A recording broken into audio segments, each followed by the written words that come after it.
اليهود يريدون قتله، لأن اليهود عندهم في كتبهم والأحبار يعرفون ذلك أن نبي هذه الأمة هذه صفاته. قالت: فاجتمع اليهود علي يسألون، كلما سألوا عن أمر قلت نعم.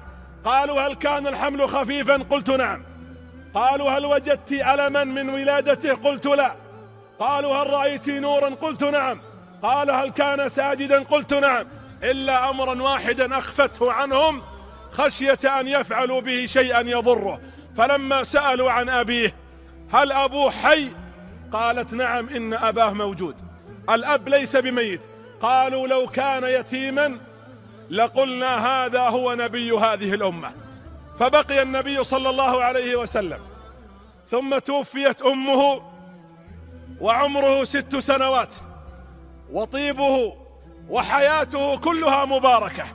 وتكفل به جده عبد المطلب، وجده كان من عظماء قريش، بل كان سلطان قريش في وقته، يجلس تحت ظل الكعبة ولا يجرؤ أحدا من كبار قريش فضلا عن غيرهم أن يجلس في مكان عبد المطلب تحت الكعبة، وإذا جلس حوله أبناؤه وأحفاده.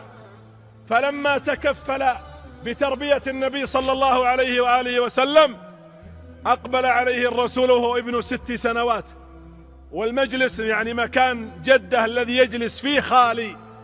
فأتى النبي فجلس في مكان عبد المطلب، وطرده الموالي والعبيد خوفا من عبد المطلب أن ينهرهم لأنه جلس هذا في مكانه. فأقبل عبد المطلب فقال: اتركوا ابني هذا فإن ابني هذا له شأن عظيم. وعمره 6 سنوات صلى الله عليه وآله وسلم، وبقي في كفالة جده. ولما حضرته الوفاة أوصى لعمه أبي طالب، لأنه أخو عبد الله أي عم النبي صلى الله عليه وسلم، أخو أبوه شقيق. فقال: إني أوصيك بابني هذا فإن له شأنا عظيما، أوصيك بتربيته، وضعه في حجرك حين منامك، يعني لا تفرط. وأبو طالب كان كثير العيال وفقير، يقول: فتكفلت به، وإذا أردت أن أنام أضعه في حجري، ثم أقول: يا محمد اخلع ملابسك، يعني ملابسك التي ترتديها في الخروج والدخول اخلعها والبس ملابس النوم.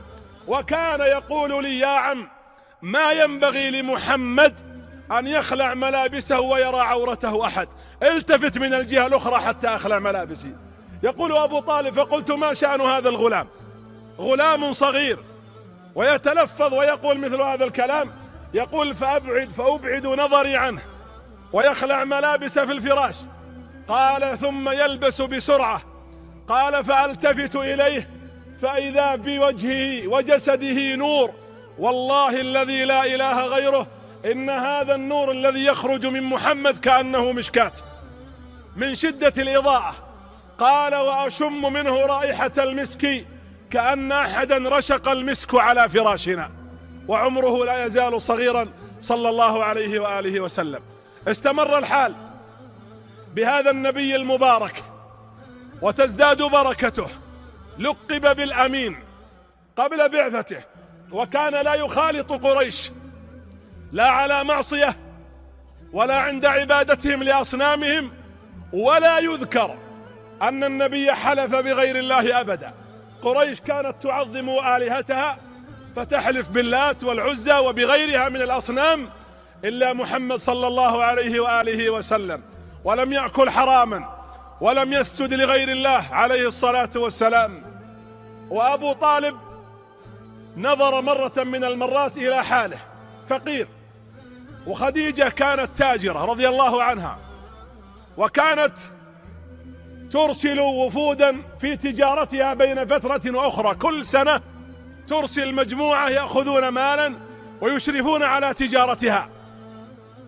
فتقدم أبو طالب إليها وعرض عليها أن ترسل محمد صلى الله عليه وسلم، كان عمره 23 سنة. فوافقت خديجة، وتقول رضي الله عنها: ما فرحت فرحي بعرض أبي طالب أن أرسل محمدا في تجارتي. تقول: فرحت لأنه رجل مبارك وأمين وصادق لا يكذب. قالت فقلت أوافق وأعطيه 10 أضعاف ما أعطي غيره. فأرسلت النبي صلى الله عليه وسلم في وفد في تجارتها،